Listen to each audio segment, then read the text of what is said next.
মুরাদনগরের দরজা ভেঙে এক নারীকে ধর্ষণের অভিযোগ, থানায় মামলা। স্বাগত সবাইকে, আপনারা দেখছেন বাংলা ভয়েস।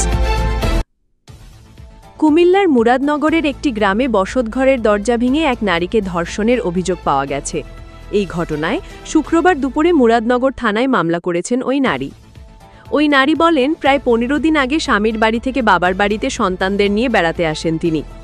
বৃহস্পতিবার রাত আনুমানিক 10টার দিকে ফজর আলী নামের এক ব্যক্তি তার বাবার বাড়ি গিয়ে ঘরের দরজা খুলতে বলেন।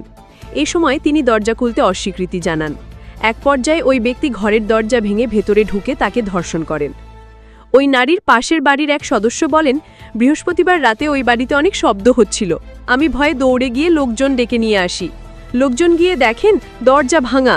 পরে আমরা ভুক্তভোগীর উদ্ধার করি।